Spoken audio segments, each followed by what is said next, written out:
Movies, music, culture, politics, society podcast, interviews, movie reviews, and more.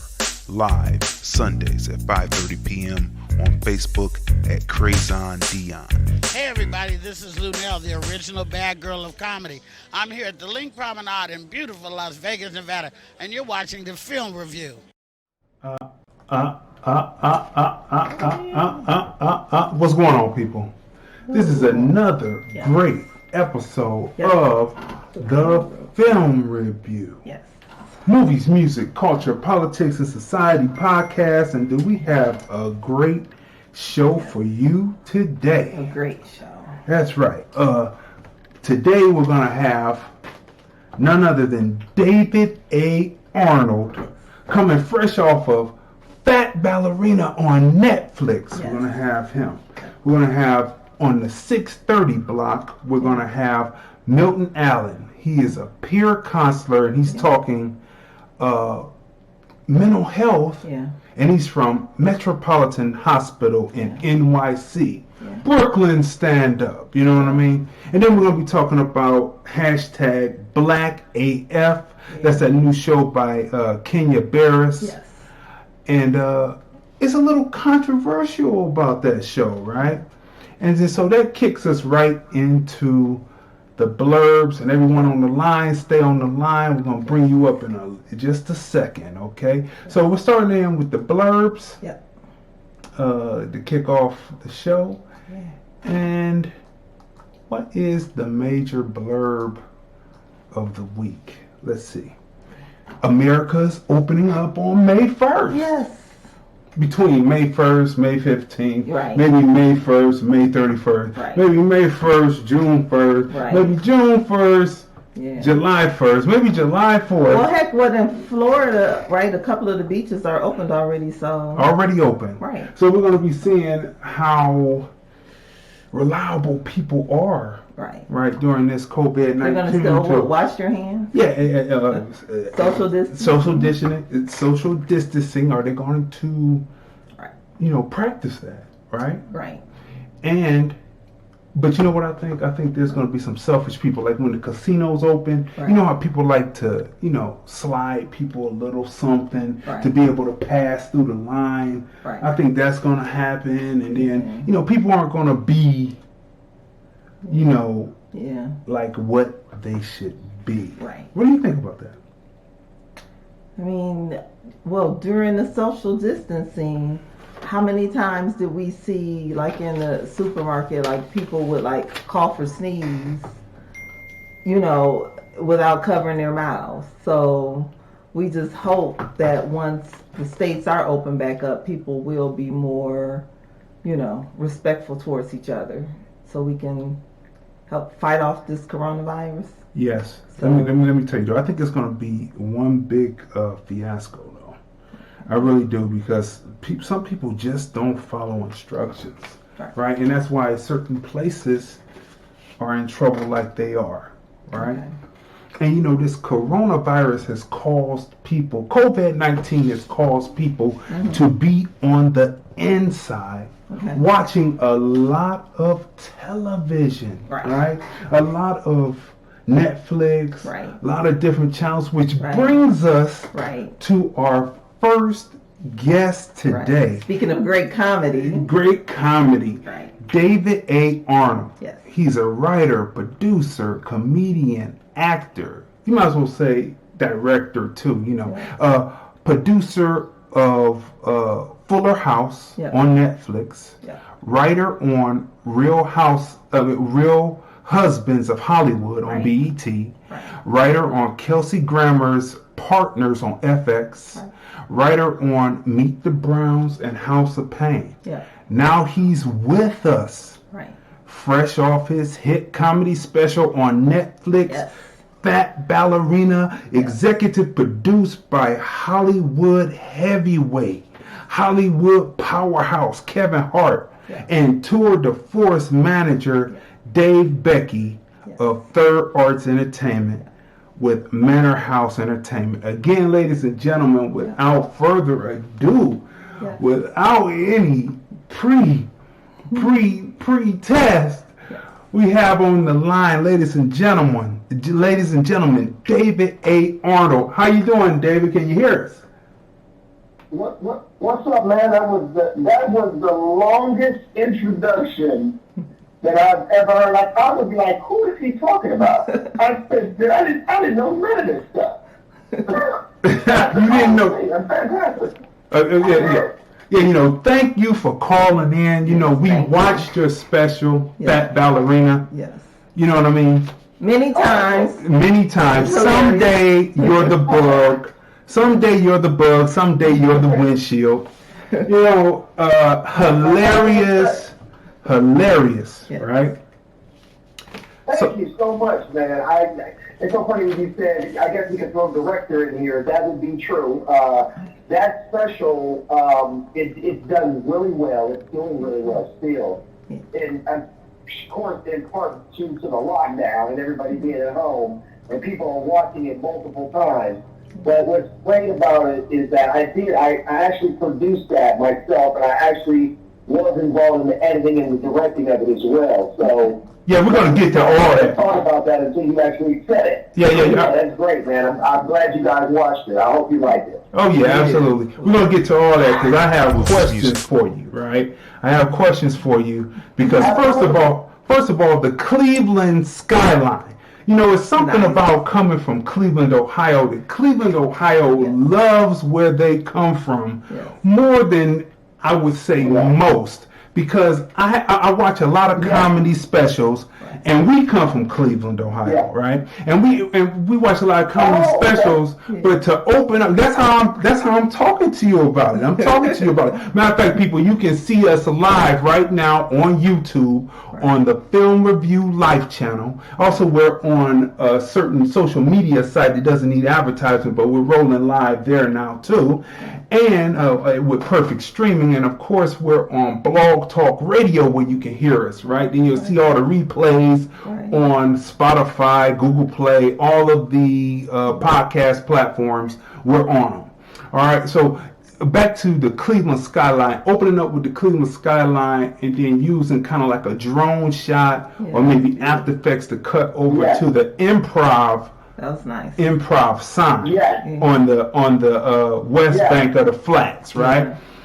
It's beautifully done. Yeah. Beautifully done. That sets it up because it no matter where you go. I remember a few years ago, before we get into the question, I got to tell this story. Mayweather had his real last fight against Pacquiao, and we went down there to cover it for the film review, and I met up with some people just impromptu from Cleveland, Ohio, and it turned into a Cleveland, Ohio party. More than anyone else, everyone was looking at us like it doesn't matter if you come from the northeast side, southeast side, west side, it's all love. And so that right there strikes me at the beginning of it, strikes me in the opening of it, right? Well, what's so funny about that shot is that shot actually happened by accident. We didn't plan on starting like that. The camera crew that was there filming, and I hired an all Cleveland camera crew. Their whole crew that shot that is out of Cleveland too. And I actually, they were outside playing with a drone camera while they were setting up all of the equipment the day of the shoot. And one of the guys just was like, "Here, check this out," and he showed it to me. And I was like, "This is how we should open the show." And so we came up on it by accident, and you're right, they did a fantastic job, and they put it together, and they cut it nicely, and it's been, it's kind of dope. I enjoy it. Oh yeah, absolutely. So let's go back. I did a lot of research on you. So let's see. You come from out of the Navy. You come out of the Navy. You're a nurse. Yeah. You travel. You travel to Los Angeles in an old Nissan Maxima with 2 trash bags of clothes to your name. You land in LA, and the first question, because here on the Film Review, we look to tell the next generation and give the next generation information. What was your first steps when landing and when driving into LA? What was your first steps to success when you got to LA? What was the first thing that you did? Well, the first thing I did when I got to LA is I actually didn't have my car. I did have it in Maryland, but by the time I got to LA, I didn't have the car anymore. So my first thing that I did is I got the addresses to the Laugh Factory and to the Comedy Store, which are two of the biggest, most famous comedy clubs in the country. And all I knew is I wanted to be a comedian. I knew that this were the two places to start, and so I called and found out where open mic was. I caught the bus up to the club, and you have to, at those days, now, I think you may still have to do it now, might be a little different, but you have to show up like at 2, 3 o'clock in the afternoon, sign up, because 70 people will be out there to get, 15 spots. And you have to get there early and sign up and stand outside for 3 or 4 hours or wait to get on. Uh-huh. And then they would see, you wait 3 or 4 hours to see if you got your name on the list. Then if you got on the list, they would let you come in the club that night at 7 o'clock and do 30 minutes. And so like that was the first thing I did. I didn't know anybody. I knew no one. I just knew I wanted to be a comedian. And I started doing that. And then when I started traveling around the country, I got a chance to, meet more people, but nobody was in town. Everybody that I knew was out of town. I didn't know anybody in LA. So I just went and did the open mic thing, man, until I started meeting people that could help me get a better spot and get here and get there. And that's how I started my whole journey of doing stand-up in Los Angeles. Mm-hmm. And so how long was the grind before we see you on Comic View? The grind don't stop. Okay. How long was the grind don't stop. Like you feel relief. Go ahead. What were you gonna say? I'm saying like the grind of when you first get to a point where people say, I want you on Shaq's Comedy All Stars, or I want you on Comic View. That was probably 5 years. 5 years. That was let me see. No, I did Comic View. I did the first time I did Comic View for the first time probably 3 years after I started doing stand-up. 2 or 3 years after I started. It never aired. My set never aired, but I remember filming it. Okay. But they never played mine. Because that's what they do. They'll film 50 guys and only play 30 of them.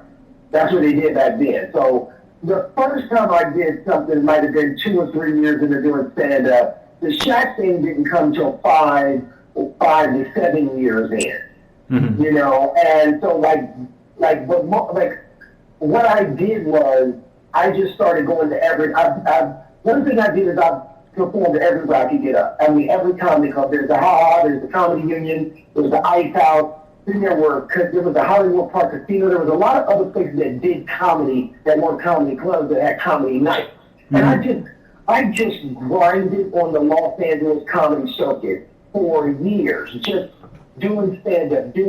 So when I got a chance to showcase for Missy Shore, who was the owner of the Comedy Store, Pauly Shore's mother, and Jamie Masada, who owned the Laugh Factory. When I showcased for these people, when I finally got my chance to showcase for them, I showcased once, and I got in. Mm-hmm. Some people showcase for years. Some people showcase 11, 15, 20 times. I did not know it was a big deal, but I showcased one time for Missy and got into the main room as a main room comedian right off the bat. That was something that, but it's it's a grind, man. Like even like you said, like it's always a progressive thing. You're always working on something constantly, especially when you're craft and doing stand-up. Mm-hmm. And then, so how close have you seen that show called I'm Dying Up Here?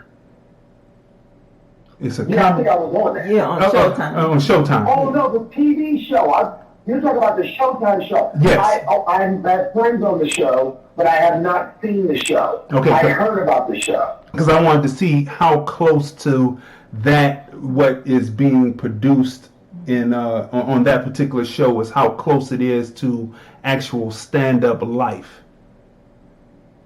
Well, I'm sure it's very close because the writers and the producers and all the people that are involved are comedians. Mm-hmm. So I'm sure that there is Jim Carrey's show, correct? Yes, correct.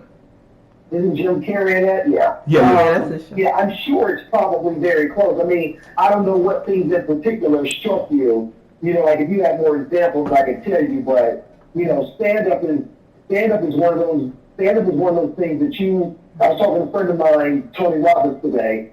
We were talking about how we comedians haven't been out on the road and may not be out on the road for some months now because of the condition we in. And that's a muscle. That muscle gets that muscle can get weak after you don't lose it, but it don't be as fire, razor sharp as it was when you doing it every night. You know what I mean? So like for all of us, you miss that. But because we need to work that. Comedians, we need to tell our story. That's who we are. Because we live inside our heads. And we talk to ourselves. So we got to get it out so we can hear it out loud. So I know, we all can't wait to get back to work. Okay, so let's go to the production side for a second. What does a producer on a situation comedy do? In film school, they taught us that producers in film try to get everything free. Like get locations free, barter for the location. Say, okay, for this, we're going to give you credit and push people to your location. If it's like a restaurant or something. What does a producer do on a situation comedy? It depends on what level of producer you are. Some producers write. Some producers get all the people. We need a producer. We need a network. We need writers. We need a showrunner. Some producers get all the ingredients that are needed to make the TV show. They get all those powers that be in one room and find things that work or executive producers, you would even say, are the ones who do that. You know what I mean? They'll hire the showrunner. They'll hire the other writing staff. They'll hire the cameraman and the set designer. They set up the meetings and put all the department heads in place. That's some of the stuff that some executive producers do. And then some executive producers are also writers. They're the ones who created the show. So you have an executive producer and who's also the writer. So everybody, all the roads vary. It's not as cut and dry as it is in film when you're doing television. It's a little bit more, it's a little bit different of a world. But the titles, each of those titles are an indication of how much money you're making. Okay. So you're a producer on Fuller House on Netflix. How did you land that? I went there as a producer, and then I was a supervising producer. Yeah. So how did you land that particular gig and position? Okay, so there's a TV show that I did before that. It was out for about 25 minutes. It was with Martin Lawrence and Kelsey Grammer called Partners. Okay. That was on FX. This show came about by a guy named Bob Boyette, Tom Miller and Bob Boyette. If you know television, Miller Boyette was a huge television production company that created shows like Family Matters, The Hogan Family, Hanging with Mr. Cooper, Full House from the 90s. They did the whole Friday night TGIF block on ABC back in the 90s. That was it. They were huge. They decided that they were going to, at the time, Tyler Perry had made these TV shows, these 1090s, where they shoot 10 and then the network picks them up for 90 episodes. Okay. That was the format everybody was trying to do. And I had just come off of working on Full House and House of Pain and Meet the Browns. So I met on this partner show because they were trying to do the same format as Tyler Perry. And they hired me on that show because I was the only one with the experience. So they hired me on that show. That show did 10 episodes and got canceled. Then 2 years later, they decided to reboot Full House, and the same people that did Kelsey Grammer's show also did Fuller House, and they called me back and asked me to come back and do it. So that's how I ended up over there. So it was like from a relationship from 4 years prior. So how is it crossing audiences, writing for a predominantly black audience, writing for a mixed audience, or writing for a predominantly white audience? What is that like, and how do you cross those different boundaries? Well, the food is definitely different on the set, for sure. Okay. But I think funny is funny. Yeah. We laugh at some of the same things. Some of the things are different. And this is what I would say. White people's humor is more sarcastic. So that seems to be more of their, they lean into the sarcasm.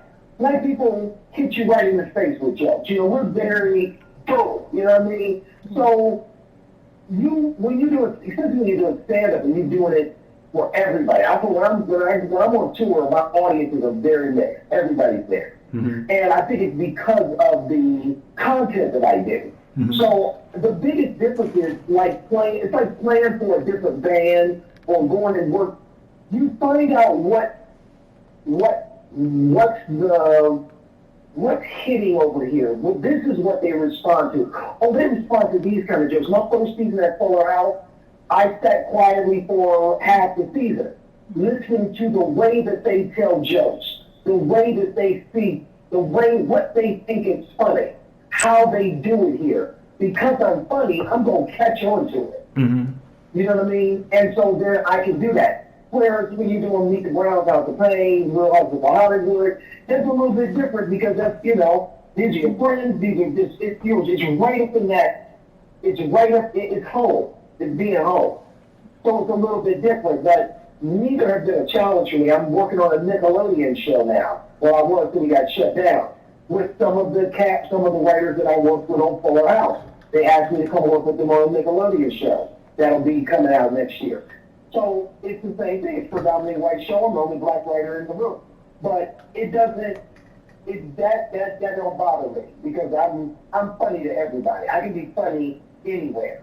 You know what I mean? When you're good, comedy is comedy straight across the line. It's different kind of stuff, but hey, I'm playing for this crowd, let me do this. Playing for that crowd, let me do that. Mm-hmm. Okay, so let's get to the Ballerina. Now, you had you had a production deal in LA for a show, and then there was a production team that said, yes, we're gung-ho, we're going to come to Cleveland, Ohio and shoot it, and they missed out because they, I guess you could say, flaked out, I would say, and then you came to Cleveland. Go ahead. Yeah, what happened was I had a television deal. I was creating a television show based on my stand-up, and Kevin Hart was involved in that as well. And when we got the deal, we were literally in production over at BET. We started at Hulu, we ended up at BET.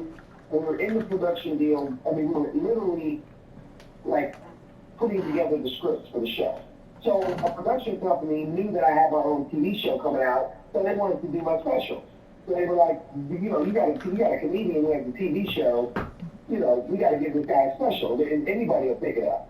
So they pitched over to Cleveland and all this stuff. Well, the TV shows got full before we got to air. And when that happened, the production company just started to backpedal. And they went from, we're going to do 2 shows in Cleveland to, we'll do one in Glendale on a Tuesday night, the night before we're filming this other guy, so we'll throw you on before we film this other guy that we're set up to do, if you want. You know what I mean? And so I told my managers my agent I wasn't going to do that. Because I knew what that throw you on before another guy meant. That just means, let's just, it wasn't catered for you. It was just, let's see what happens. And I had worked too hard on that material, and I was not going to burn it like that. And my agents told me that if I didn't accept the deal from them, the offer that they, the new offer that they made, and they said I wouldn't do it. And I told them, you tell them I said, fuck them, they don't do it, I'll do it myself. And I went to Cleveland, I called Kevin Hart on the phone, I told him I needed some money, and he gave me the money, and I went to Cleveland, and I shot the special, I edited it, I hired a film crew, we dressed at Cleveland Improv, we shot 2 shows that night, and we put it together, I gave it to my agent, and Kevin put his name on it, and boom, and it's out there now, and it came out, the gate fire, it trended #1 for 10 days, it was trending, and it did great, man, and it's doing great, so I just took a bet on myself. When they told me that they weren't going to do it, I was like, ain't nobody gonna bet on you more than you are. Yeah. You know what I'm saying? You don't believe in you can't expect nobody else to. So I took a shot and it's paid off, and I'm happy to say I've landed another deal now to do another stand-up special. Mm-hmm. So I'm very excited about that. So how does it feel that you were able to fly into Cleveland, find a quality film crew that could deliver and actually produce something that, you know, is hilarious? I mean, that is hilarious. That the time, we're going to get on the editing in a minute, but I'm just talking about the sheer sound quality and the picture quality of it, right? How does it feel that you could drop down into your hometown and grab a crew and say, let's do this, and it's able to be executed? Well, let me tell you, what we were doing was, like I told you before, I had a TV show. Mm-hmm. And the TV show that I'm writing and that I am, which is ironically is now being redeveloped again, this same TV show from 4 years ago, we were planning to shoot that show in Cleveland. It's set in Cleveland. Okay. And so what I was, at that time, I was in touch with the guy who is the head of the Cleveland Film Commission. He does all of the movies that come to Cleveland. This guy is the guy that's in charge of getting the film crew. He knows the DPs, the directors, prop sound, any and everything that has to do with film. You know, because they filmed certain parts of the Avengers in Cleveland. Cleveland has done I looked at a lot of movies that's been shot in Cleveland. Yeah. And so I talked to this guy. He actually, he's from here, but he moved to Cleveland to take this job. He was a producer on a TV show called Entourage. Okay. He was actually a producer on Entourage back in the day. He took the job in Cleveland to run the Cleveland film crew. So he and I have been talking about film crew to possibly shoot my TV show. So when I decided to shoot the stand-up special, I called him back and I told him what I wanted to do, and he gave me a list of several DPs and people who ran film crews, and I just started doing my work. And I reached out to these guys, and Henry Rapp is his name, Commercial LLC film company, and I just sent me all of their work. I looked at their stuff, and we had several meetings, and I was like, and I pulled the trigger, and I those are the guys I chose. And they came in there and redressed that improv. If you're not from Cleveland, you wouldn't know that it's the improv. You know what I mean? Yeah. And they redressed that place beautifully, lit it beautifully, and as you can see, the sound, it was just very, very well done. I told them that it was going to Netflix, so I got all the specs of how it needed to be shot so it would fit the Netflix specs. And we did that shit. Okay, let me tell you one thing. Let me tell you another thing before we get to the editing, which I know that you directed it. That's why I threw director at the beginning, because I knew that you had to be hands-on to make sure that your message got across to the people. But it's another thing. If it wasn't for my wife, I told her that as we were sitting there, if it wasn't for my wife and seeing beautiful faces, like beautiful female faces, like it took me back to being in Cleveland, because women in Cleveland can have no makeup on, have their hair popped, and still be beautiful. So it's like if I didn't see my wife, then I would be like, oh man, because I would miss that, because you don't see that too often. It might be a Midwest thing, but I know definitely in Cleveland, seeing the women that you had that had the medium shots and the close-up shots on them, it was just like eye candy in the room. And I know that some of it could be, the shots were spontaneous and others looked like they were set up, but still beautiful women in the place. And I have to give you kudos on that, representing Cleveland that way, because, you know, being in other places and you see women, you say, wait a minute, but the beautiful faces, it took me back to being in Cleveland. So I'll say that. Oh, yeah, man.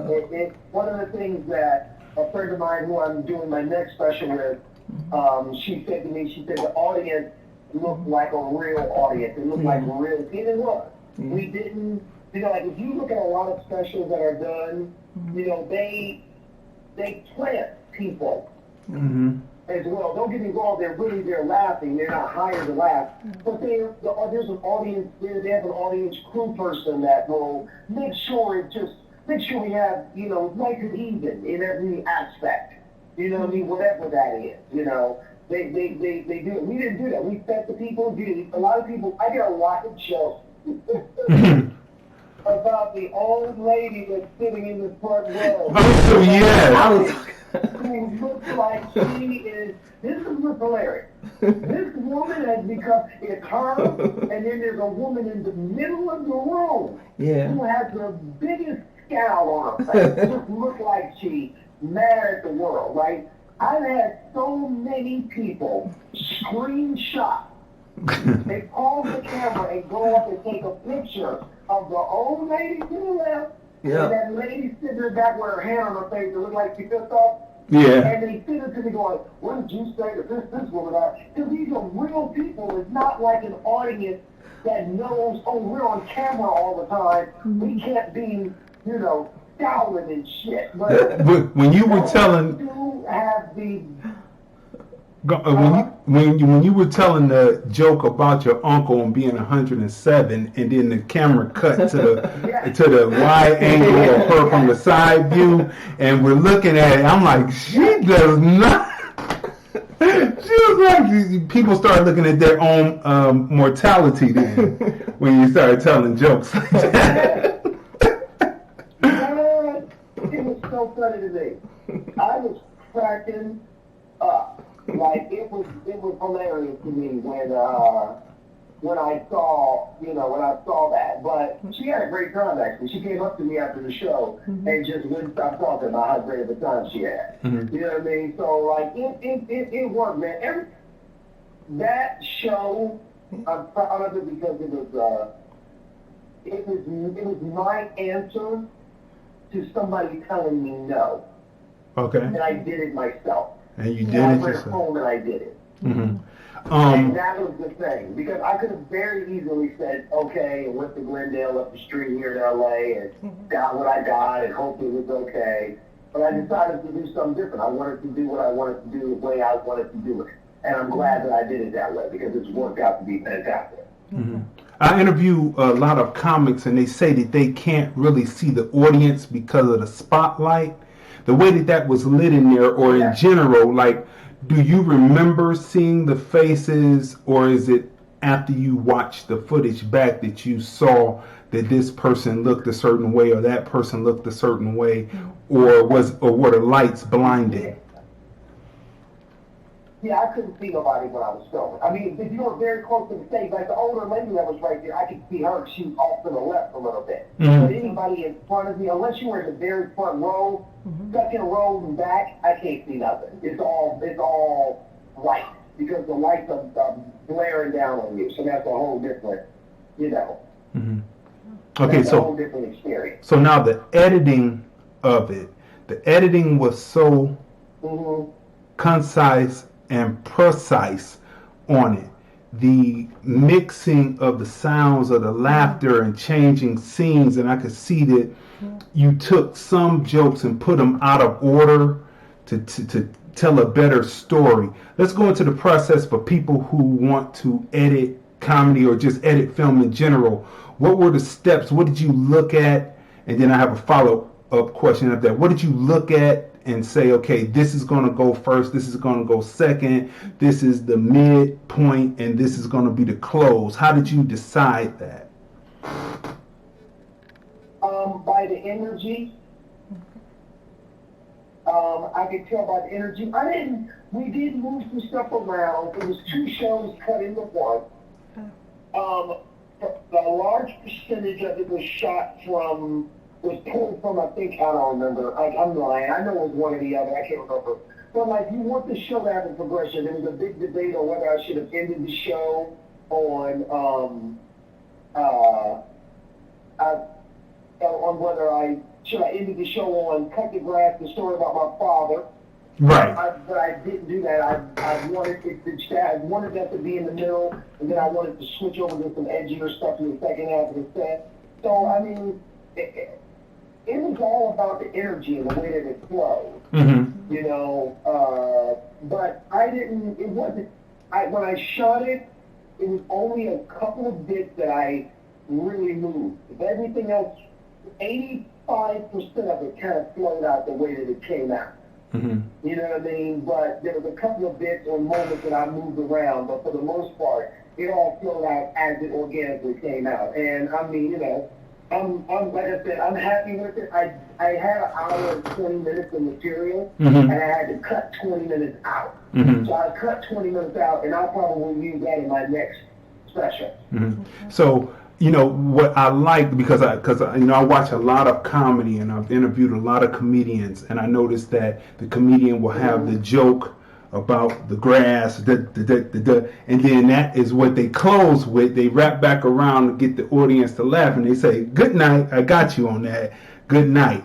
And so I like the way that you switched it up. That was something fresh. That was something new. You didn't rely on that to be the closing joke. So I commend you on that. I want to say that was great. Now, as far as the last 20 minutes, is it possible that you're going to put out a audio digital, something that go on Apple? Of Fat Ballerina? Yes. The last 20 minutes that I didn't use. No.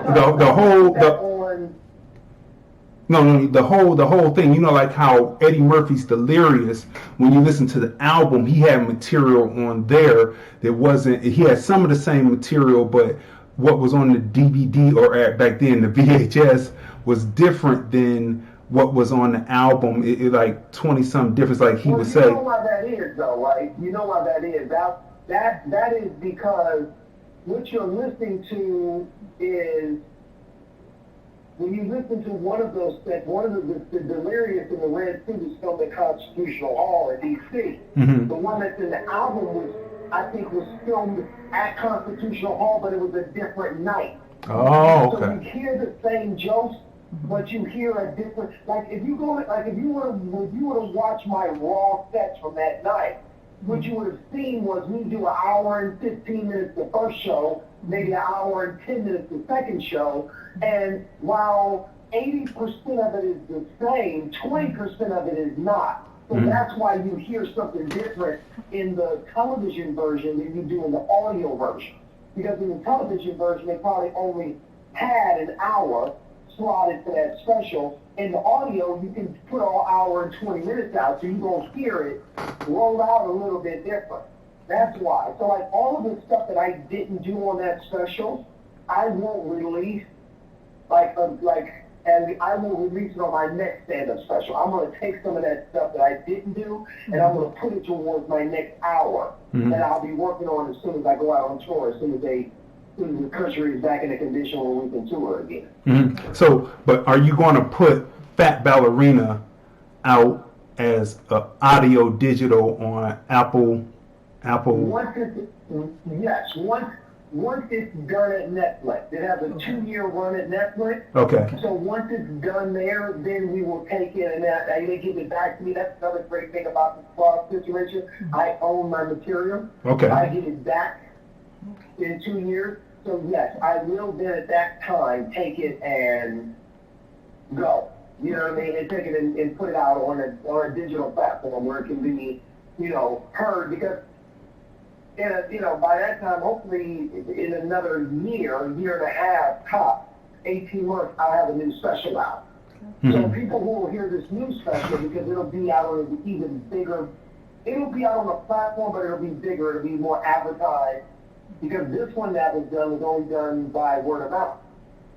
Right. And the Netflix didn't really promote it like they do all of it, because it's not a Netflix original. Mm-hmm. It's licensed by Netflix. Mm-hmm. So this next one that we're doing there'll be billboards and there'll be commercials, all the stuff that they run that Netflix does. That'll be the difference. Mm-hmm. So it'll have a bigger audience probably, and it'll bring attention back here to Fat Ballerina for those who missed it. Mm-hmm.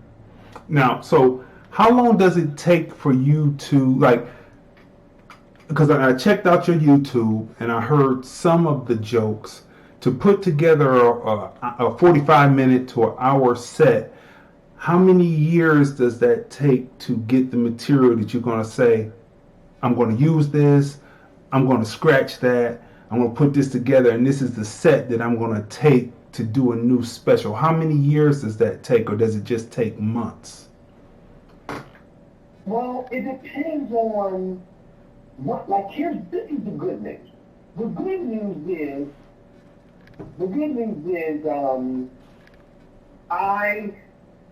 I've been doing this for 24 years. I've been doing stand-up comedy, and I've been doing it pretty much under the radar. This is one of the first biggest stages that I've been on. So a lot of people, like yourself, are going back to YouTube and looking and listening and hearing older stuff. Some of the same jokes, just older versions of it. And when you've been under the radar, I have a arsenal of material that has not been heard on a national stage. So I would normally say that a comedian normally is 2 years in between sets, right? Mm-hmm. To get you to go from scratch to a brand new set, an hour, a good hour, minimum 2 years. But because I've been doing this for so long and I have so much material that I haven't used, I'm going to go out six to 9 months, and I'll put out my next special. Because some of this stuff will be some things that I've been doing for a long time, but it's never been on the national stage. You know what I mean? So like that, the one after this, it'll probably be it'll be 2 full years. Okay. When you go to the next one. But normally I'm gonna say 18 months to 2 years. Everybody's different. Everybody's work process is different. Sometimes you tap into something and it just flows out. It just rolls out of you. You know, it's like Dave Chappelle when he was on hiatus on breaks in 12 years and we didn't see him. He shot 2 stand-up specials just because he was in a creative space. And he was like, fuck it, I need to record this stuff and get it recorded and capture it while it's fresh in my head. And he did that. And then when he did come back and surface up, Netflix came to him and gave him $20 million. And he had 2 specials that he could release back to back that he had shot 5 years ago. And it was great because nobody had seen it. You know what I mean? So like that's the thing with us. That's also what kills our craft is why we have to take your phones now when you come to watch us perform. If people don't understand that it takes, and all those jokes that you saw me do, or that you see, I've done those jokes 500,000 times. Mm-hmm. And that's why they get sharp the way they do. That's why the callbacks are as good as they are. Because I've been working on it again and again and again. But had you saw that joke 18 months ago, it might not be as tight as it was. And then if somebody gets a video of it and then they put it out, he ain't that good. But I'm just, goddamn, we just started. Let me get this shit right. Mm-hmm. Yeah, nobody told you to take the video and send the shit out to the world. It ain't ready yet. Mm-hmm. So that's how comedians are now. You know what I mean? Because people don't understand the process of storytelling and getting it to where it's there, where it's airtight and flawless. You know what I mean? Mm-hmm. So what is? That, everybody's different. Mm-hmm. So what is your 5-year plan? What's your 5-year goal? Where you want to be in 5 years? I will have another stand-up special out, and I'll be working on my 3rd. I will have my television show will be in its 2nd or 3rd season of my own show based on my stand-up. I will have executive produced, and created 2 other shows that I have nothing to do with, that other than the fact that I've created them and helped write the pilots and get them off the ground. And let me see, what else? My book on stand-up will be out because I teach the largest stand-up comedy class in the country. Yeah, talk about that. Talk about that for a second. Let the people know about that. I started teaching a stand-up class about 10 years ago. It's called The Art of Stand-Up Comedy. People who don't know me, you can follow me on Instagram at David A. Arnold or David A. Arnold on YouTube, on Facebook. But I started teaching a stand-up class about 10 years ago because I'm a huge fan of the art, and I saw a lot of young comedians out here doing stuff and doing it the wrong way. And nobody taught me and helped me and showed me anything when I moved to LA. I did it all by myself. So when you do it all by yourself, I was in a position to go, I'm going to help other people if I can. And that's what I started doing. I started teaching a class, and you can't teach anybody to be funny, but you can teach them the skills and the tools that I use to build my act. And that was 10 years ago. I do it on and off around my production schedule and around my tour. And it is the largest, most successful stand-up comedy class in the country. There's well over 350 people on my waiting list. I can't get to all of them. I only do 20 people a pop. And the class, when I open it up, sells out within 2 hours, all 20 seats. Mm-hmm. And it's just me talking about my experiences and working with comics. I do it online. I do it, I work with people online. I work with people, in-house as well. Celebrities that work on my celebrities that taken my class. I have people who are now doing very well that took my class. So it's, it's just another, I feel like that's kind of my way of giving back to the art that I love so much. Mm-hmm. The art of stand-up comedy is a dope thing for me. So the Art of Stand-Up Comedy book is also within your 5-year plan. The actual book. Yeah, the book is written. I will release the book here. That's something that I'm going to be working on during this shutdown while we're here. One of the things that I'm working on. Mm-hmm. So I self-published the book for sure. Self-published. See, people from Cleveland often know how to go behind the scenes. Like, I'm a person who produced music, and I had to go learn how to take the sticky labels off, get the frost on the cassettes when it was cassettes, learn where to get the vinyl, learn where to press the CDs, learn where to press the DVDs. And Cleveland people are like that because we have a lot of talent, but it's not a lot of outlets for the talent. So you have to really do it yourself. So I've heard you speak before about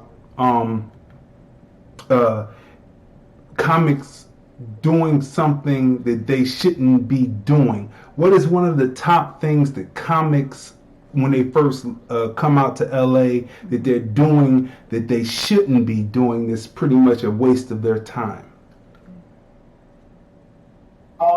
Trying to look for an agent immediately and a manager. Mm-hmm. You ain't got nothing to manage your agent. Get funny. Get to the point where everybody in town is talking about you. Then you can get to a place where you can start going to meetings and, because funny is what's going to get you seen. For me, one of the biggest things that helped me was social media. Now we got a whole different world out here that we didn't have when I was doing stand-up in the beginning. The world can see you now. Last year I had 1,800 followers. Today I got over 700,000 on Instagram and Facebook. Because I started posting my videos and rants, my family, all my stuff. And it just went like wildfire. And that audience that I built, just sharing my comedic voice, was one of the things that helped launch my stand-up special when it came out on Netflix. Because I was able to reach out and tell at that time it was 650,000 followers, that I had a special coming on. Y'all go watch it. All 650,000 of them told another 650,000, who told 300,000, and it just kept going. So that's how you gotta build an audience. You gotta get a voice. So you don't need to worry about no agent and no manager and all that. Get a voice. Find a comedic voice. Be funny. Let your peers start talking about you. And if somebody really sees something in you, they'll go, hey man, they'll tell their manager, hey man, my manager is Kevin Hart's manager. Mm-hmm. And I got my manager because Kevin Hart said, Dave, I need you to see this dude. Mm-hmm. And I only got there because I got to the place where I was funny. Mm-hmm. And Kevin saw me. And Kevin, we literally performed at a club one night. He went up, got a standing ovation. I went up after him, and I got a standing ovation. And then he called me that night as we both were driving home. He came to the club that night with all the Clippers. It was like 6 years ago. Mm-hmm. With all the Clippers. And, and I'm in the corner just trying to get my set done. Kevin's a huge star. We've been friends for 15, 17 years. But that night I went on stage and I came up after Kevin, and Kevin saw it. He saw the work that I had been putting in at that time for 17 years. And he was like, dude, it's time. You need to be seen. And that's when he called his manager, and 2 weeks later, his manager was at the club watching me. And that is that set that you probably saw on YouTube where I'm in the pink shirt. Okay. And it's a 30-minute set of David A. Arnold's The Laugh Factory. That is that night that Kevin introduced me to his manager, and that is who is now my manager, and that's where the Netflix special came from, and that's where the TV show and the development, and now this new one, and all the things that we're doing is now happening, started from that night. You know, which was a big night for me. So, you know, that's what people need to worry about. They don't need to worry about, you know, getting the agent and manager. You get good, they gonna find you, especially the right one. So, I know you probably ask this all the time, but I'm going to ask it in a different way because I've asked many comedians the same question because we always need to know. Who is your all-time top 5 comedians? It doesn't matter race, because I noticed that most comedians, they really name Lenny Bruce as one, so they pretty much speak on comedy as just being good. Yeah. So who are your all-time top 5? All-time top 5 comedians. Bill Cosby. Okay. Richard Pryor.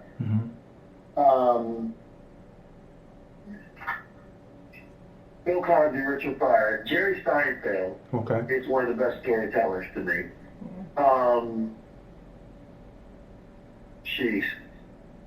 Dave Chappelle was great now. Then there's people. Oh, you can go longer because Bruce. Roberts. Yeah, go ahead. Roberts is a great comedian. Rodney Perry is a great comedian. Chris Spencer is one of the best I've ever seen off the top of my head. Like, those are people that everybody might not know right off the bat by saying their names, because they're fantastic. Eddie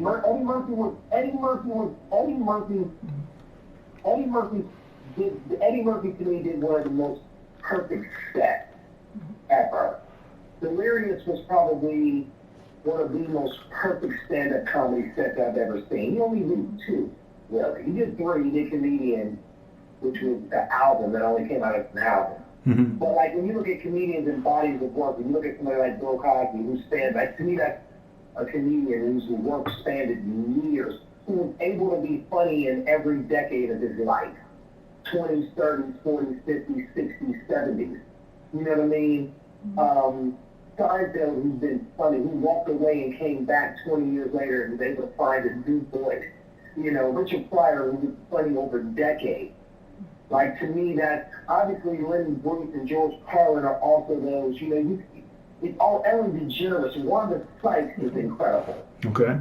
At what she does. She's very good. You know, so like there's so many people that you can just name for so many different reasons. You know, Dave Chappelle is just great because what's great about Dave to me is Dave has his finger on the pulse of who he is and what he believes. He does what Dave does, and he's very good at what Dave does. You know what I mean? And so, like, I respect that. I respect a comedian who knows his craft. So, you know, it's hard. Richard Pryor and Bill Cosby were the ones that inspired me when I was coming up because I was a kid. And I watched them them and Eddie Murphy, I watched them make my parents laugh. Okay. And when you see people make people who normally is cussing you out laugh, that's when you go, oh, they have a power that I, like, you know what I mean? Like the single father and mother and aunts and uncles who normally tell you, go sit your little ass down, everybody talking to you, they always telling you no.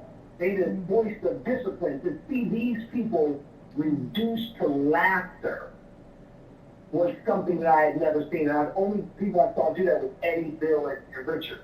So therefore, they probably had that biggest impact on me. But now, now that I am a comedian and I see it through a different lens, I also see other people and why they're great too, for different reasons. So I think that would have to be my broad answer. Okay. I mean, I appreciate that because I noticed that the comics go. I interviewed Lunel, and she said she gave me the 5 because usually I break down by the black comics, right? But then she said, wait a minute now. There's the white comics, and she went through a whole nother list. Then she went through females. And so the list is broad. So I would probably say a top 20. I should start saying top 20, but I keep it at 5. Okay, I can't believe that we are almost an hour in. So what I'm going to do right now is ask you to give all of your social media. Tell them about TikTok and Freeze Man, where they can hear you real quick. We got 4 minutes, and tell them exactly where they can see you, where they can see the stand-up Fat Ballerina on Netflix. You have to see this. This stand-up is hilarious. The timing, the angles, the editing, the sound, the picture, just excellent. Everything comes together. The Cleveland skyline, we love it. So tell them where they can reach out to you. Well, you can find, if anytime you Google David A. Arnold, you'll find me across, all my stuff will come up. But if you don't put in the A, you're going to get the white man that does all the soundtracks of James Bond. Okay. and there's something. You got to put in David A. Arnold. I'm the David A. Arnold on Instagram. I'm David A. Arnold on Facebook. I'm David A. Arnold on Twitter. TikTok, I'm David A. Arnold. But I just got on there 2 days ago because of my daughters. And if you go to you can go to davidarnold.com and see my website. You'll probably eventually be able to hear this interview there. I will put it up on there and all of the things that I'm doing. Fat Ballerina is streaming on Netflix. If you put in David A. Arnold, it'll pop up. And I'm hoping that everybody will come out and, when I come to your city and you see me on tour, when you know comedy clubs are back up and running, you Google my name and look up my date. I'll be out there. I just want people to want to come see me perform when I come to their town. And I'm so excited about working on this new hour, this new set. I'm very excited about it. I'm very, very excited about it. And we're excited. Yeah, we are. We're excited to see it. Go ahead. Let me let you finish. Go ahead.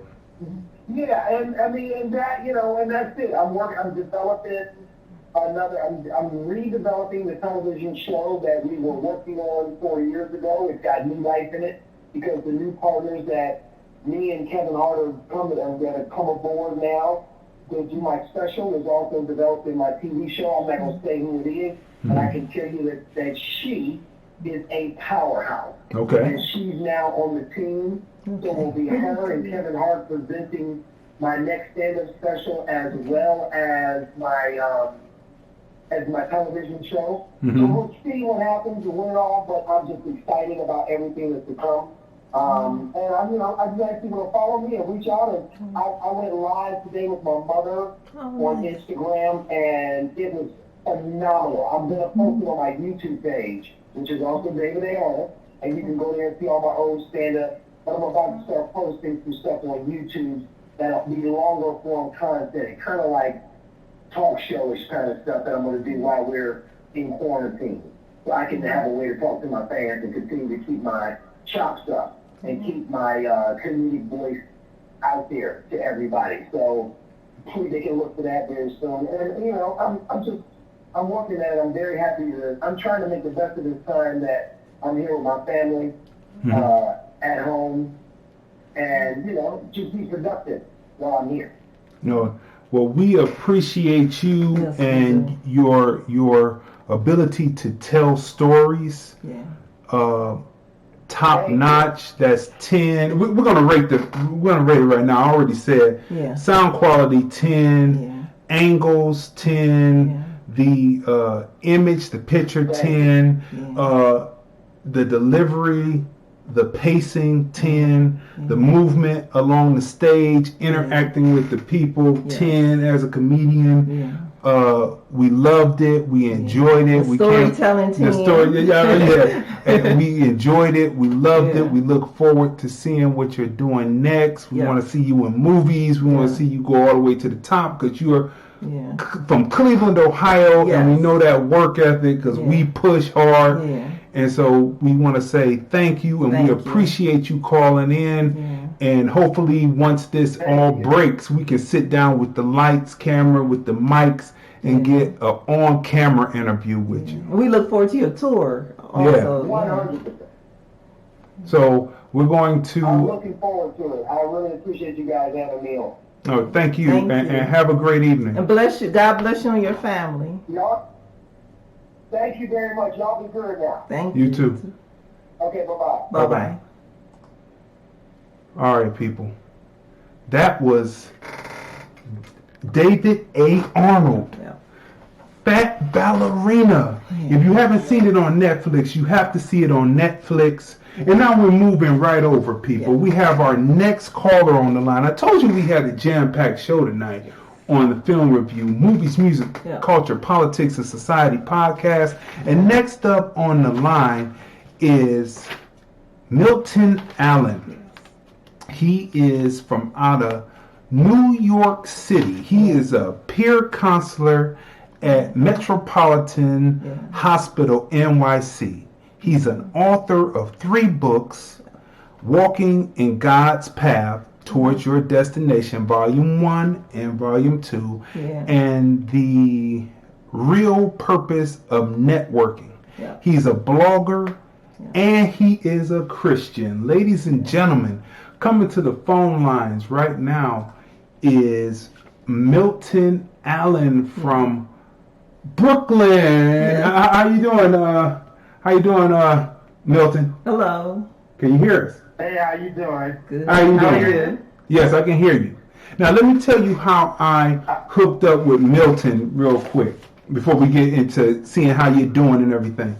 I hooked up with Milton because, you know, I'm on LinkedIn, and I saw him push a story about the 3 doctors, the 3 female doctors who have this mycovid.org or mycovid19.org, and they are it's a platform. It's ran by 3 African American women, and they are pushing what do they call that when you're at home and they're looking at you and they're doing the diagnosis over the phone? What do they call that? Telehealth. Telehealth. That's what they're doing. Yeah. And he had it, and I reached out to him first, and I said I would like to have you on, and then I reached out to them, and so we're working that out. Okay. But I made sure that I had him on because he is a peer counselor, and what we're talking about now is maintaining good mental health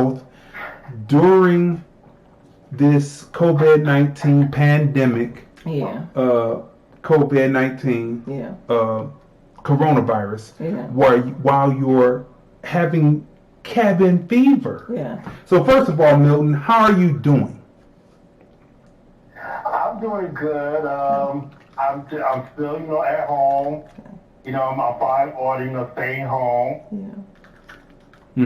So how is it? Because you are an essential worker. So how is it? We always ask people. We had a show a couple of weeks ago where we had people from North Carolina, LA, different parts of the country on, and we ask them what's actually happening that we're not seeing in the news media. What's happening in Brooklyn, New York right now? Well, one thing I tell you right now is that a lot of people still think that it's a myth, still that black people cannot get it, though, which that's far from the truth, though. And as a hospital, as we work in the hospital, so it is it's really, really very stressful right now. But at the same time, we try to be there for our clients, though. Try to be strong for them, though. And how? So actually, oh, go ahead. No, go ahead. Finish. We need to know. Even right now, even though we have our masks and stuff like that, so some of our people, though, we don't really know if they have it or not, though. So we try to be more protective for ourselves as well, though. So, how is it for you? Let's break it down to the individual. How is it for you traveling out the safe confines of your home to go to the hospital? How is it personally for you? What are your concerns as a health worker? Is it the PPE? Is it the ventilators like they talk about? Or is it just like what you said, it's about you don't know who has it or not. Well, actually, it's all above, though.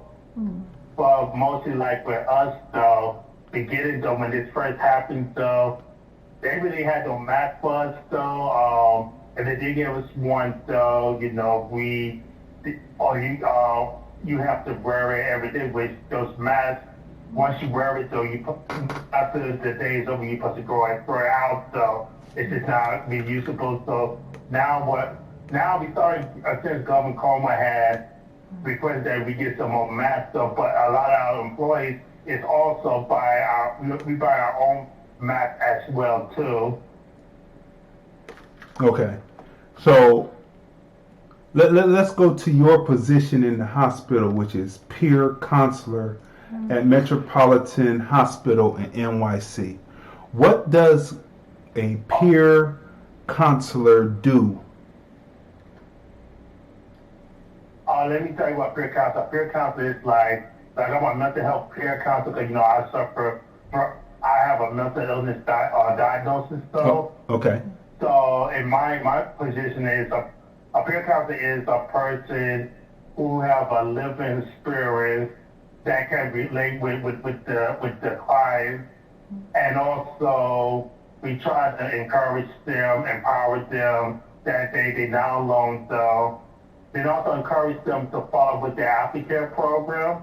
Like when they get discharged from the hospital, though, we make sure they go to their appointments, like their medical, their psychiatrists, their therapists, and like if they have substance abuse problem, go to their treatment program. And also, like I'm an example is what recovery looks like when you put the work in, when you put recovery into work. Mm-hmm. And so you're a peer counselor, so that means that you went through the same steps that they did as far as the original program, but then you went further and got licensed to be a peer counselor, and thus peer counseling is peer-to-peer because you've gone through or are still working through keeping good mental health. I'm hoping I'm saying this right because I'm not I'm just a lay person. Right. Good mental. No, everything you say is correct. Okay, so you're working and maintaining good mental health, and you're helping people who may be 2 or 3 stages from where you were, but now you're here and you're maintaining, and you're getting them to your point so that they can maintain. Yes. Mm-hmm. And so. Correct. So in that aspect, now I asked you how that felt as far as the technical side of the job. How does the isolation, from what you're seeing from the patients, from the peers that you're dealing with, how is the isolation affecting their mental health? Well, a lot of them is worrying about it because they keep on watching the news. So as staff, though, we have a lot of concern too. So of course, you know, we've been practicing the social distance. We encourage them to, you know, to wash their hands often as they possibly can. Mm-hmm. And we try to have them not to watch the news too much, though. Because I understand we have to be aware of what's going on, but if you keep on focused on that, so, you know, so even me, I have to remind myself, so I can't be watching the news all the time, so I have to, you know, try to keep busy, though. Mm-hmm.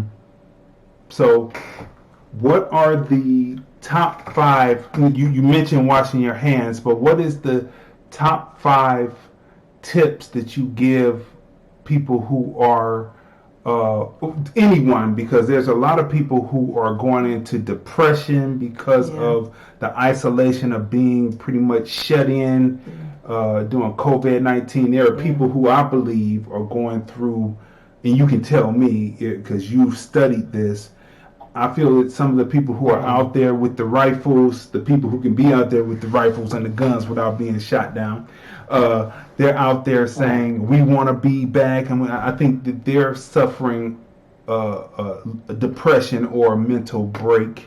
And then how are the people, so what are the top 5 things that you tell people to maintain mental health? Anyone, the people who are your peers, and as well as people who are shuttered in during this COVID-19. What are the top 5 tips to maintain good mental health? Well, number one is unplug from the news. That's number one, and then I'll say reach out. Like if you're going through a depression, something like that, reach out.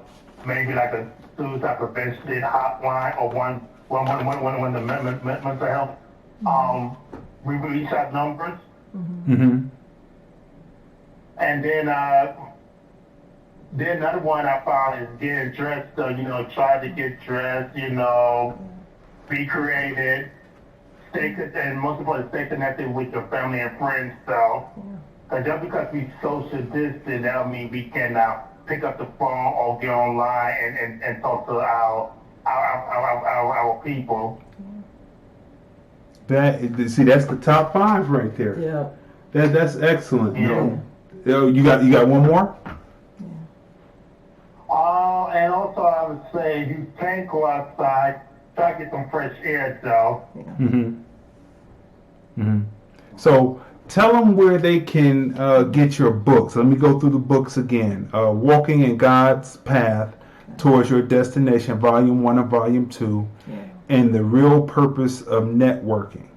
Where can they purchase your 3 books? All those books, they could go on Amazon.com and just type in my name, Milton Kelly, and it should come up. Mm-hmm. It is on, like I said, it's on Amazon. It's Amazon. It's on paperback and also it's on ebook or Kindle. Okay. So it's on Kindle and it's also in paperback, and so they can read it from the comfort of their home and get some comfort. While they're shuttered in. Right? So tell them how they can get into the program at Metropolitan Hospital in NYC. Tell them how they can get into the program, and tell them how they can get in contact with you, to stay in contact with you if they want more advice about good mental health. Well, it's not only Metropolitan Hospital, because what's happening right now in New York City, we're kind of big on mental health right now because I don't know if you heard Drive New York City. Okay. Drive.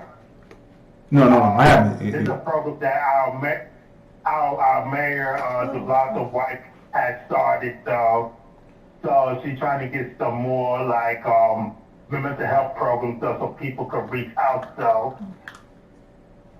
Okay. But most hospitals now, I believe they do have a mental health program now. Mm-hmm.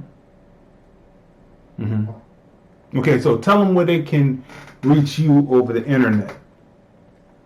Where they can reach out to you. They can reach me on Facebook. I'm on Facebook, I'm on Twitter, and I'm on Instagram. Okay, under what name? So they can follow you? All them is Milton Kelly. My Instagram is Milton Kelly 52. Okay. All and right. Twitter, you can just type in.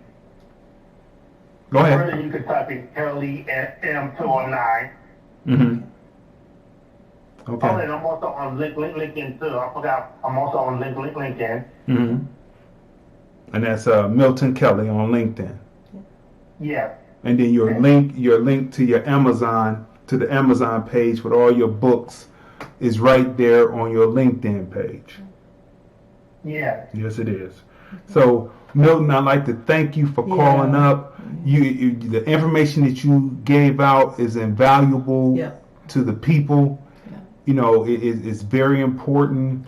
And we here at the Film Review want to make sure that people come through this, not only not catching COVID-19 coronavirus, but also staying in good mental health during these trying times. And you have helped in a big way in putting across information that people will need to be able to do just that. So we thank you for calling in. Yeah, we do. Thank you, Milton, for all of your hard work. Y'all having me.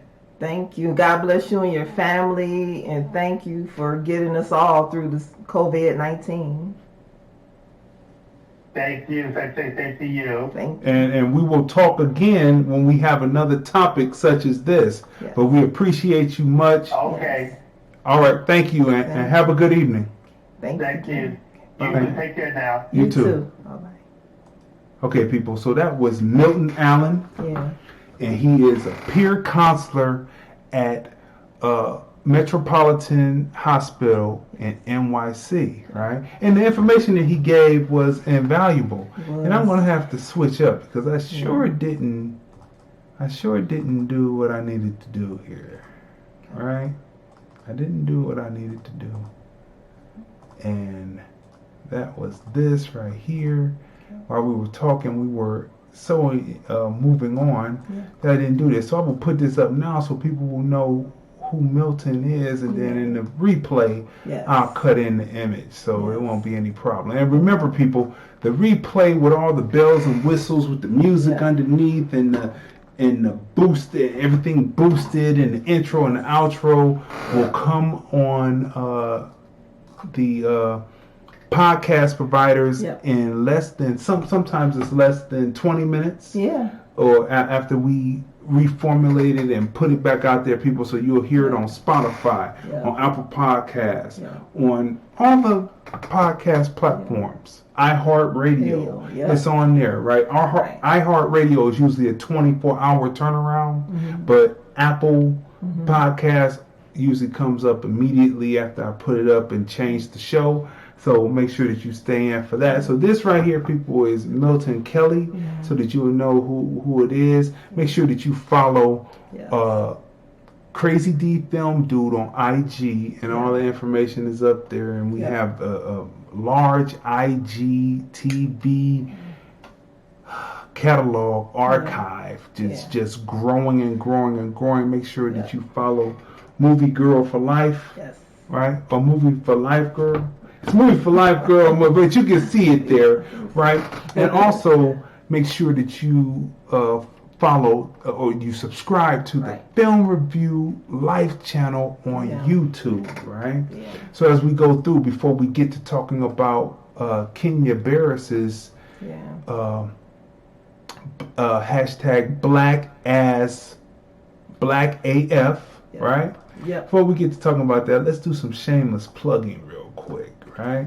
So don't forget, people, you can watch during this COVID-19 shut-in. You can check out the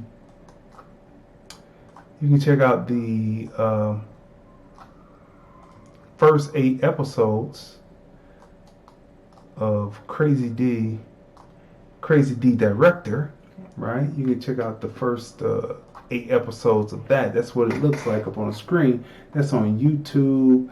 That's, you can check it. That's also on the Film Review Life channel. So it's a lot to watch. We actually break down how to shoot angles in practical application.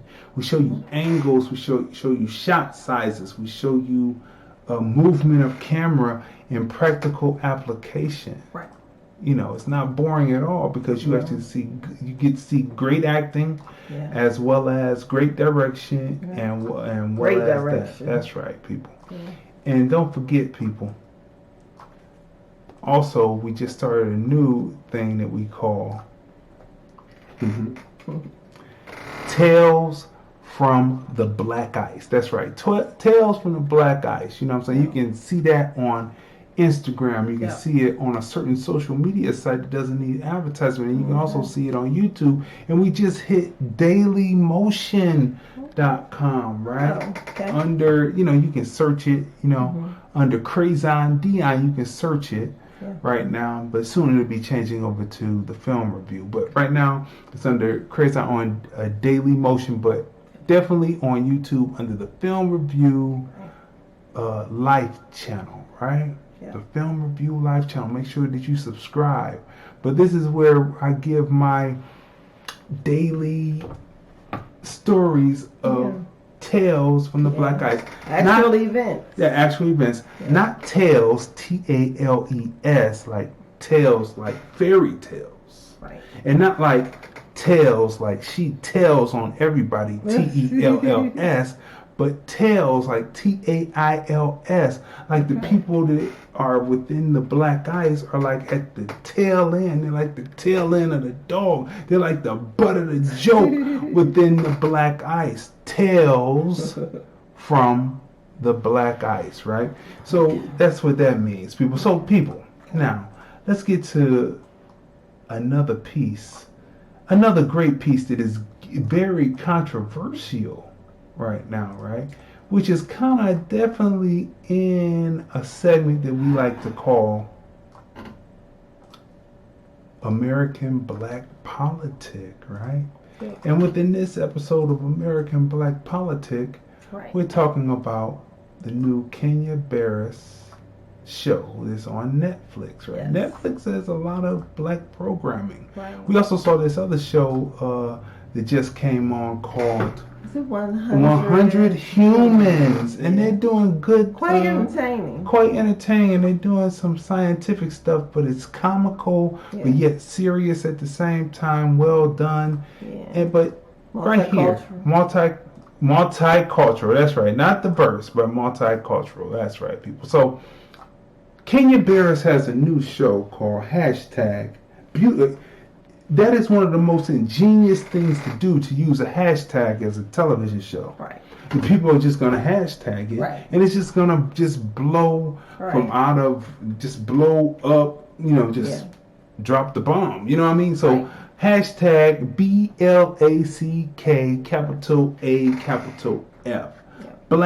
#AF. Black as funk. Okay, yes, we'll just say it like that, right? Okay. So Kenya Barris. Yeah. This is loosely based on his life, right? But it's kind of like a Curb Your Enthusiasm. Yeah, like a Curb Your Enthusiasm meets Modern Family. Modern Family. That's right, and it's like the hyperdrive of Blackish. Right. It's like taking it, putting the pedal to the metal, and pushing this hyper. Right. It's just incredible. It's just an incredible show, right? So look, there's episodes 5 and 6 actually go into some charted waters. Do you know that there are people who are black people who are downing this show? Well, you know what? When you told me that, I was, surprised, but it reminded me of, like, right now, of course, everyone, says, "Oh, I love the Cosby Show," but I remember during the period of the Cosby Show, the height of the Cosby Show, and some people were like, that's not real. Didn't like the Cosby Show and was shitting on the Cosby Show. That's not real. People, blacks don't live like that. Yeah, they do, right? But it's funny because now everybody loves the Cosby Show, quote unquote, right? Mm-hmm. But during that period, there were people who had an issue with the Cosby Show. So I'm just kind of seeing the same thing now with this show. Mm-hmm. Because the generations have changed. And one of the arguments that they're talking negatively about it is that the children are pretty much unruly and off the top, right? They're cursing at the parents and things. And I think this is a different generation. We're moving. There's a transition that's happening that some black people don't want to see. Like when people realize that whippings and beatings come from, just like what they say on the show, because of slavery. Right. You know what I'm saying? Blame it on slavery. Every title has because of slavery in it, right? And so once you start to realize that the beatings and the whippings are a direct correlation to going back and having the lashings and the whips whipping you into submission, then you find out. Did you see the meme Oh, no, I didn't get a chance to show you, but I talked about it. It's a meme where there's an older woman. She's the grandmother, and the little girl is about maybe 13 or 14. Oh, maybe. You told me about it. And she's dressed kind of like with a short skirt on or whatever, and you know, she has on a hoodie and a short skirt, and her legs are out. And the grandmother has two big frying pans,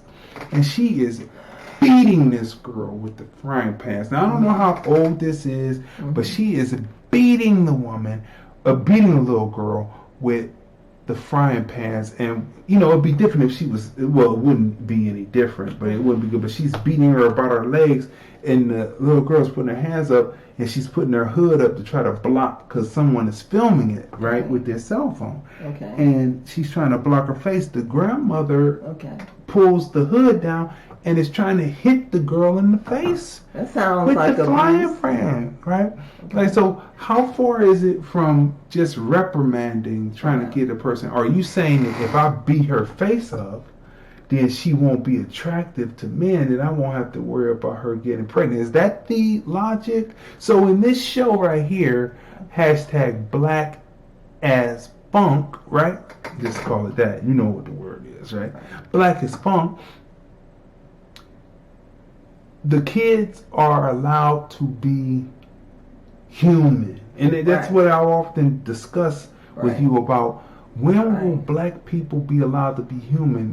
We had a mutual friend who they cursed around their parents, right? You know what I mean? And we had we've seen Caucasian people curse around their parents, right? And they're both cursing back and forth. And so there's a transition, happening, and people have to get with the program that, you know, if you're not putting your hands on your children, but you're still rearing them in the right way, they can be free to express themselves. And this is what people are complaining about, because once you start getting into the point where you start saying that people are, you know, you're going to whip the person, it gets to that extreme, doesn't it? It gets to some slavery type shit because of slavery. Don't children, they run around and they're playing, and if people want to use the term unruly, but just at like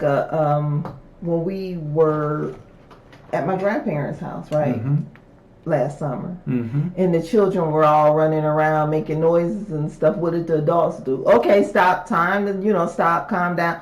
That's what kids do. But as adults, we tell them, hey, stop all of that running around and stuff. I mean, that's what children do. Isn't that normal? Like, kids are going to run around and play, and then we have to say, stop, you're going to hurt yourself. That's what we do. So it's normal. It's normal that kids run around, and it's normal for adults to intervene and say, hey, stop, you're going to hurt yourself. So, I mean, I don't know. I just, from what you're telling me, people are doing a lot of nitpicking on social media. They're doing a lot of nitpicking. But then there was one person, because I'm part of a black film group on a certain social media site that doesn't need promotion, so we won't say the name, right?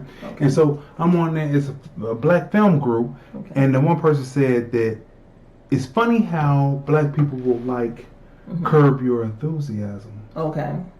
Modern Family. Modern Family. Right. But they won't, they're coming down on Kenya Burris for this. I mean, so it's really weird. And there's an episode on there, episode 5. It's either 4, 5, or 6, right?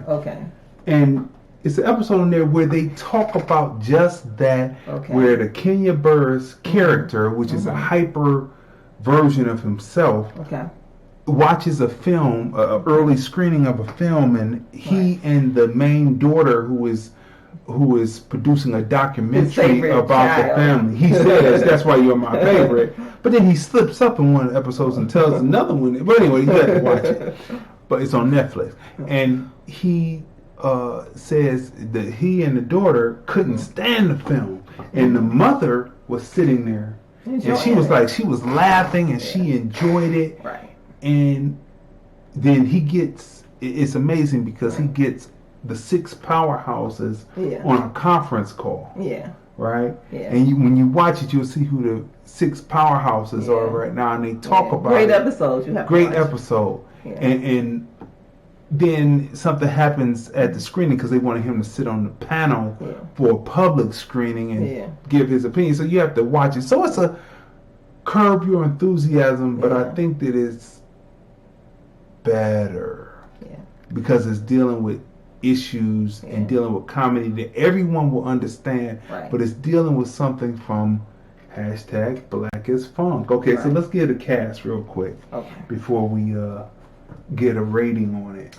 Okay, of course, starring Kenya Barris, who, do we mention he's a powerhouse, creator of Blackish, Grownish, Mixedish, as well as producer of Girls Trip. Yeah, right. Just he does everything. Barbershop, The Final Cut. Right.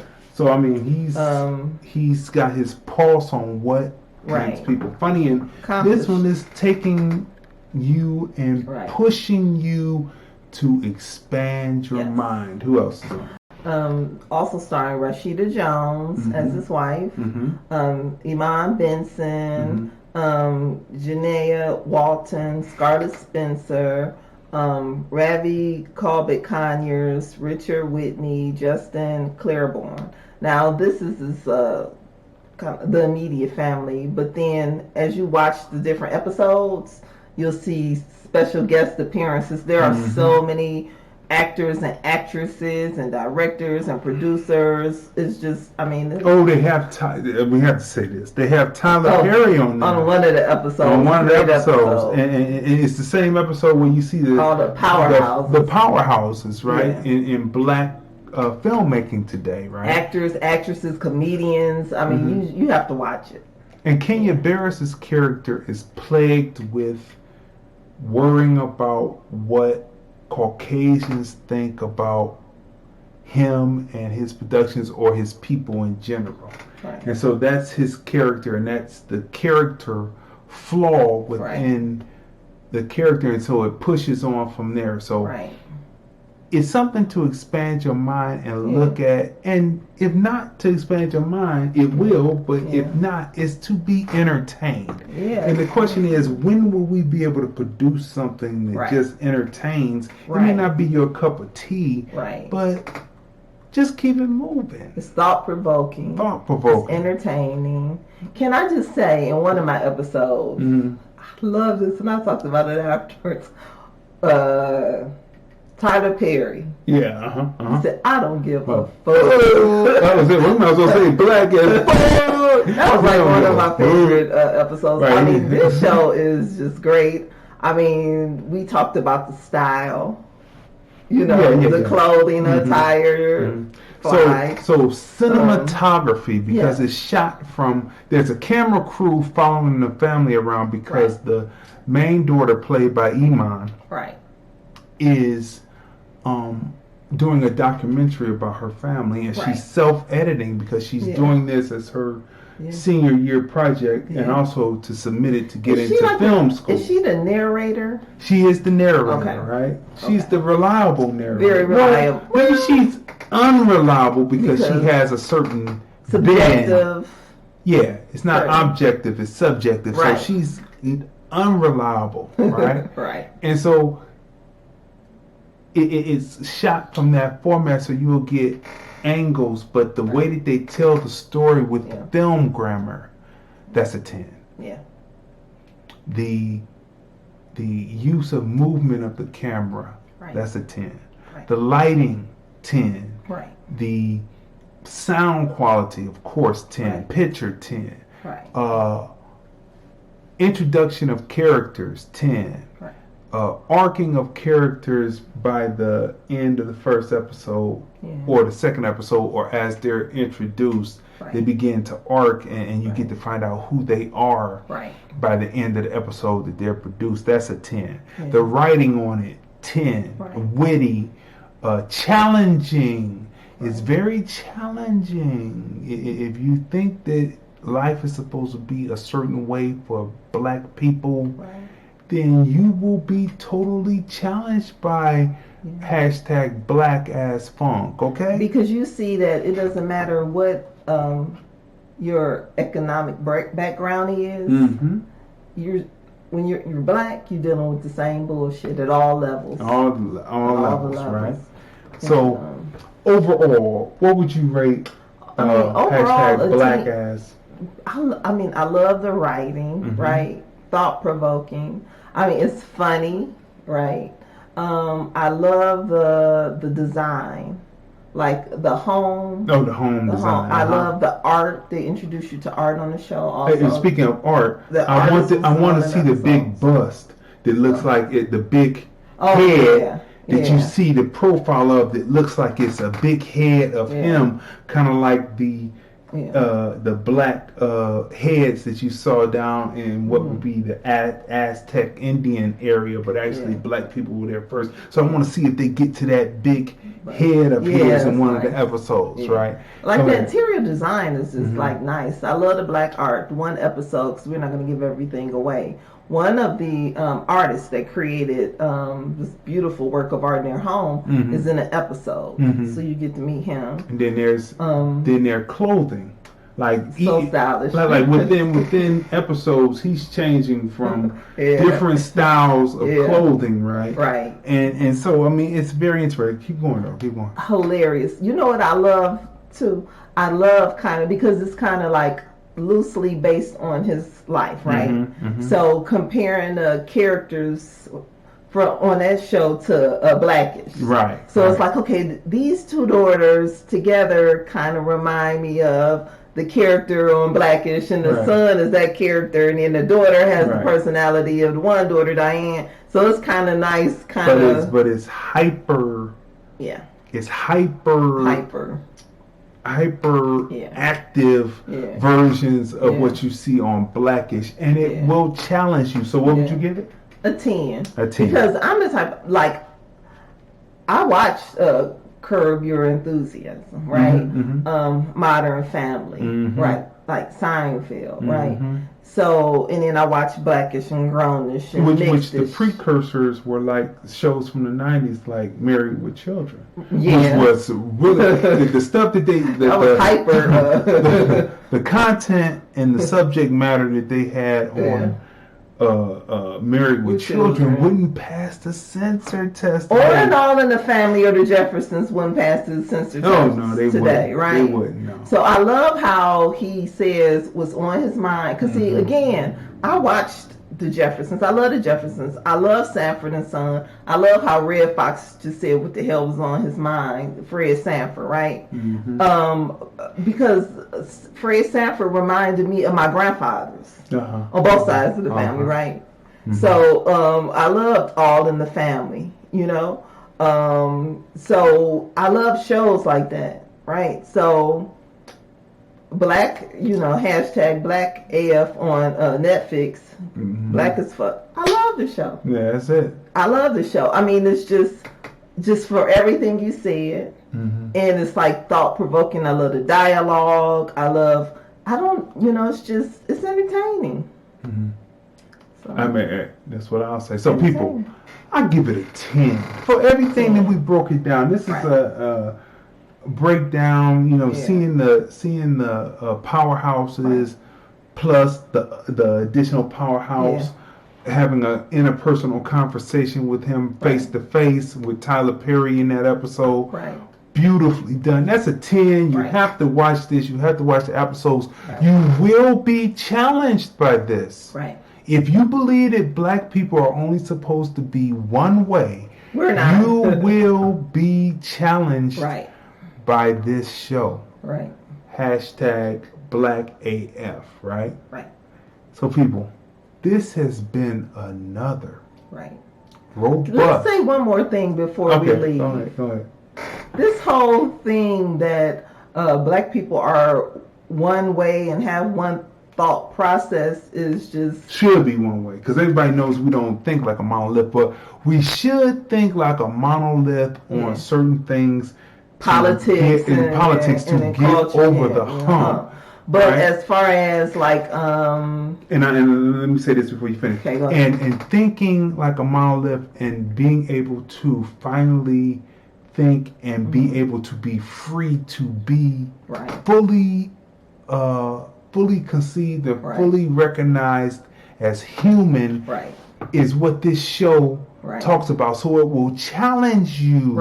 And so we have to start thinking like a monolith to say that we have the right on this earth to be a man, to be and a woman, to be respected as a human being, to have a right on this earth as a human being in this society, on this earth, and this day by any means necessary. And right now, any means necessary is through celluloid or digital hashtag Black AF. So what were you saying? I mean, like people, it's just so funny to me because they like American Black, like as if we're all like just like one way. We come in all shades. We have all mixtures in our family, all various types of hair, various shades of eye color. I mean, so and it's just like we have those in the family that can dance. That's what I love about this show. We have some people in the family that can dance, some people that can't. We have some people that can sing, some people that can't, you know. I mean, I just love that it's just down to earth. I love how it hits, you know, all like the different stereotypes. And he, I don't know, it's just a good show. People, so check it out. So check it out. Right, people. So first of all, before we close, we would like to thank David A. Arnold for calling in and talking about Fat Ballerina. Yes, you have to see this on Netflix. If you have not seen it, you definitely have to see it. He is hilarious. The storytelling, the timing. Yes. When he talks about men of a certain generation. Right? I swear that he was talking about my father, where you can't get a good when I was a kid, when I was younger, when I was a child, I couldn't get a conversation out. I couldn't get a good conversation. My dad was hard. Men from a certain generation, they were hard, okay, because of what they had to go through. Migrating from the South, going into the military, coming out the military, moving into other areas to get away from Jim Crow. To find themselves in a different type of bigotry and racism up north. You know what I mean? My grandpa, right. So it's a different sternness, right? That we're gonna miss because now we're the aunts and uncles of a certain age in a certain age group, and you know our not taking no is a little different, right? So. You have to see Fat Ballerina. You know what? Speaking of Fat Ballerina, like I love his storytelling, especially his family, because you feel like you know his family. You know, kind of like what we were saying with Kenya Barris' show, right? So in David's stand-up, right, in Fat Ballerina. He talks about like his family as well, and his kids, and his wife, and how it's the generation, and how we as people who are Gen Xers, Generation X, right, we think about it differently about what our children compared to what the older generation of a certain age, a certain generation, they thought they didn't care. They didn't care if you was going to think about doing a certain thing. You got to watch the show, right? So, David A. Arnold, make sure you see it. Fat Ballerina on Netflix, it's hilarious. Check him out when he's on tour. Right. And when this all lifts, make sure you see him on tour. Then we have Milton Allen talking about maintaining good mental health during COVID-19 coronavirus shutdown, right? Being shuttered in and, you know, maintaining good mental health. And then, of course, again, Black, hashtag Black AF. Make sure you watch that on Netflix, right? So we would like to thank you for tuning in. We told you this was going to be a jam-packed, robust show. And don't forget that you'll be able to hear the version with all the bells and whistles, all the music and everything, replaying on Apple Podcasts, Google Play, Spotify, All of them. All of them. All of the podcast platforms, providers, your favorite one, we're on it, right? So you've been watching another great episode of The Film Review. Movies, music, culture, politics, and society. We are the husband and wife team. I'm Crazy D. Tracy. And we review movies, music, culture, politics, and society. And we will see you next time Film Review on the Film Review. The Film Review, movies, music, culture, politics, society podcast, interviews, movie reviews, and more. Live Sundays at 5:30 p.m. on Facebook at Crazon Dion. Hey everybody, this is Lunell, the original bad girl of comedy. I'm here at the Link Promenade in beautiful Las Vegas, Nevada, and you're watching the Film Review.